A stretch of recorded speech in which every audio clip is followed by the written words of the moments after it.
الحمد لله رب العالمين والعاقبة للمتقين والصلاة والسلام على رسوله محمد وآله وصحبه اجمعین۔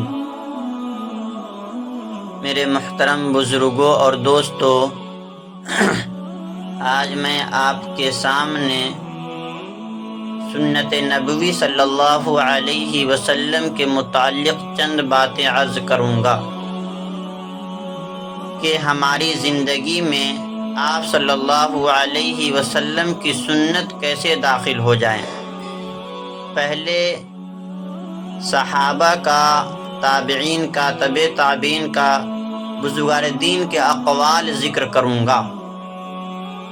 حضرت عمر بن عبدالعزیز رحمۃ اللہ علیہ کا قول ہے کہ رسول معظم صلی اللہ علیہ وسلم کی سنت کے مقابلے میں کسی بھی شخصیت کی کوئی اہمیت نہیں ہے۔ حضرت ابو قلابہ رحمۃ اللہ علیہ فرماتے ہیں کہ اگر کوئی شخص سنت نبوی صلی اللہ علیہ وسلم کو چھوڑنے اور قرآن کو پیش کرنے کا مطالبہ کرے تو سمجھ لینا کہ وہ گمراہ ہے۔ خلیفہ اول حضرت ابوبکر صدیق رضی اللہ تعالیٰ عنہ فرماتے ہیں کہ میں نے ہر سنت رسول صلی اللہ علیہ وسلم پر عمل کیا ہے۔ اگر میں رسول اللہ صلی اللہ علیہ وسلم کے کسی ایک حکم کو بھی چھوڑ دوں تو ڈر ہے کہ میں گمراہ ہو جاؤں۔ عزیزان گرامی، یہ حضرت صدیق اکبر رضی اللہ تعالیٰ عنہ جو مخالفت رسول صلی اللہ علیہ وسلم سے اتنے ڈرتے ہیں اور تارک سنت پر گمراہی کا حکم لگا رہے ہیں، اس دور کے نام نہاد مسلمانوں کا کیا حال ہے جو ہمیشہ سنتوں کا مذاق اڑاتے ہیں اور سنت پر عمل کرنے والوں کو پرانے زمانے کا قرار دیتے ہیں، ترک سنت پر فخر کرتے ہیں۔ اللہ تعالی ہمیں اس درجے کی ضلالت سے محفوظ رکھے۔ حضرت امام ذہبی رحمۃ اللہ علیہ فرماتے ہیں، اگر تم کسی بدعتی کو یہ کہتے ہوئے سنو کہ قرآن و سنت کو چھوڑو اور عقلی دلیل پیش کرو تو سمجھ لینا کہ وہ ابو جہل ہے۔ حضرت امام شافعی رحمۃ اللہ علیہ فرماتے ہیں کہ تمام مسلمانوں کا اس امر پر اجماع ہے کہ اگر کسی کو سنت رسول صلی اللہ علیہ وسلم کا علم ہو جائے تو اس کو جائز نہیں کہ وہ کسی دوسرے کے قول کی وجہ سے سنت کو چھوڑ دے۔ حضرت امام احمد بن حنبل رحمۃ اللہ علیہ فرماتے ہیں کہ جو شخص حدیث نبوی صلی اللہ علیہ وسلم کو رد کرے تو وہ ہلاکت کے گڑھے کے کنارے پر موجود ہے۔ حضرت حافظ ابن حجر رحمۃ اللہ علیہ نے فتح الباری میں عمل سنت کا عجیب و غریب واقعہ لکھا ہے۔ حضرت امام ابو دردہ ابو داؤد رحمۃ اللہ علیہ جو سنن ابی داؤد کو جمع کرنے والے عظیم محدث ہیں، انہوں نے ایک دریا کے کنارے پر موجود کشتی کے مسافر کو چھینکتے ہوئے سنا۔ انہوں نے کرائے پر دوسری کشتی حاصل کی اور تیز رفتار کشتی چلا کر آگے والی کشتی کے نزدیک پہنچ کر اور چھینک کا جواب یرحمک اللہ دیا اور فوراً کنارے کی طرف لوٹ گئے۔ حضرت امام ابو داؤد رحمۃ اللہ علیہ سے دریافت کیا گیا کہ آپ نے یہ عمل کیوں کیا؟ تو آپ نے فرمایا کہ شاید کہ وہ شخص مستجاب الدعوات ہو، وہ میرے حق میں دعا کرے تو اللہ تعالیٰ اس کی دعاؤں کو قبول فرما لے۔ مزید یہ کہ آپ کا یہ عمل سنت رسول صلی اللہ علیہ وسلم کی اہمیت پر واضح کرتا ہے، واضح دلیل ہے۔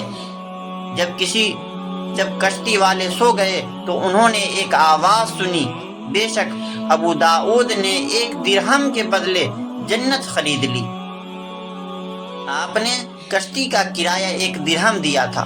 تو میرے عزیز دوستو، سنت پر عمل کرنے کا کتنا بڑا انعام ہے کہ دنیا میں جنت کی بشارت مل رہا ہے۔ حضرت ابو شبلی ابو بکر شبلی رحمۃ اللہ علیہ ایک صوفی بزرگ تھے.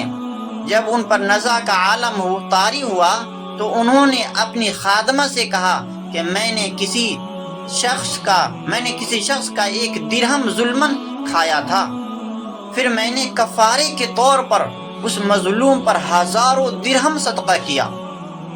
آج مرتے وقت میرے دل پر اس 1 درہم کا بہت بوجھ ہے. پھر انہوں نے خادمہ کو کہا کہ مجھے آخری بار وضو کرا دیجیے. خادمہ نے وضو کرایا تو داڑھی کو خلال نہ کیا.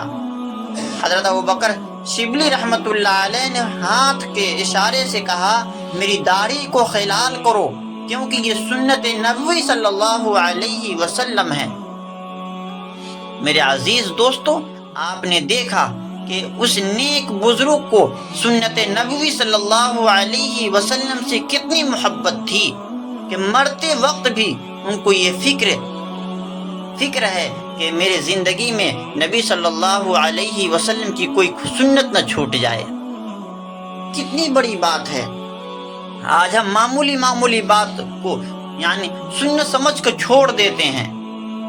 حضرت سلمہ بن اکوع رضی اللہ تعالیٰ عنہ سے مروی ہے کہ ایک شخص حضور اکرم صلی اللہ علیہ وسلم کے سامنے الٹے ہاتھ سے کھانا کھا رہا تھا.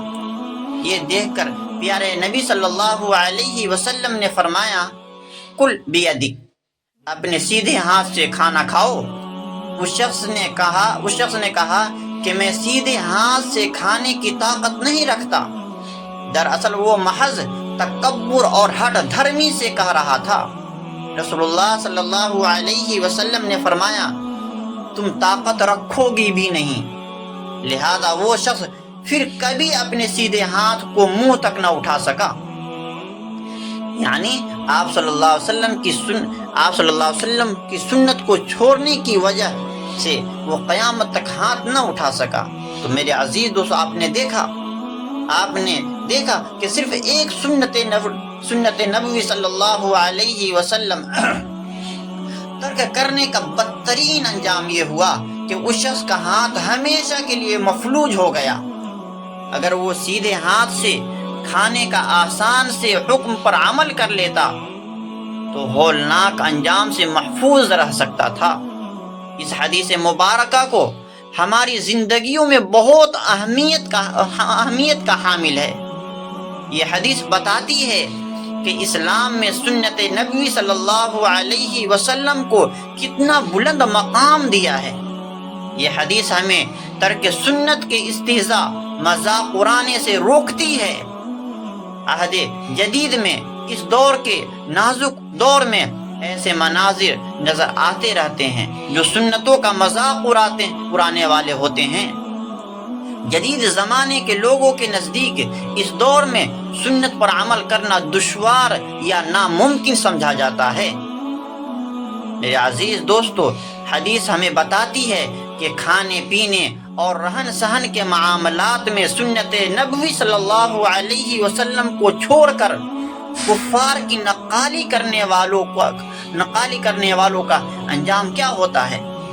نبی صلی اللہ علیہ وسلم خود فرماتے ہیں کہ ان لوگوں کو جو رسول اللہ صلی اللہ علیہ وسلم کے حکموں کی مخالفت کرتے ہیں ایسا نہ ہو کہ ان کو سخت فتنہ یا دردناک عذاب پہنچ جائے. اور فرمان الہی ہے وَمَا آتَاكُمُ الرَّسُولُ خُذُوهُ وَمَا نَهَاكُمْ عَنْهُ فَانْتَهُوا. جو رسول اللہ صلی اللہ علیہ وسلم تم کو دے اس کو مضبوطی سے تھام لو اور جس سے منع کر دے اس سے باز آ جاؤ. اسی طرح سنت رسول صلی اللہ علیہ وسلم کی اہمیت کے لیے یہ فرمان بھی اہم ترین ہے کہ حضرت انس بن مالک رضی اللہ تعالیٰ عنہ کے مطابق رسول اللہ صلی اللہ علیہ وسلم نے فرمایا کہ میرے بیٹے ہو سکے تو تم صبح و شام اس حالت میں کرو کہ تمہارے دل میں کسی کے لیے بغض و کینہ نہ ہو تو ایسا ضرور کرنا. یہ عمل میری سنت ہے. جان لو کہ جو میری سنت سے محبت کرتا ہے وہ مجھ سے محبت کرتا ہے اور جو مجھ سے محبت کرتا ہے وہ میرے ساتھ جنت میں ہوگا. تو میرے عزیز دوستو، آپ نے دیکھا کہ جو سنت کے خلاف اپنی زندگی گزارتے ہیں کہ اس کا انجام کیا ہوتا ہے، اور صحابہ اور تابعین کا اقوال آپ نے سنا کہ جس کی زندگی سنت سے کٹ جائے وہ گمراہ ہو جاتا ہے۔ تو میرے عزیز دوستو، ہم سب کوشش کریں کہ ہماری زندگی سنت کے مطابق، ہماری زندگی آپ صلی اللہ علیہ وسلم کے ادائے پیغمبر کے مطابق ہو جائے۔ اللہ پاک ہمیں بھی اور آپ کو بھی عمل کی توفیق عطا فرمائے۔ وما علینا الا البلاغ۔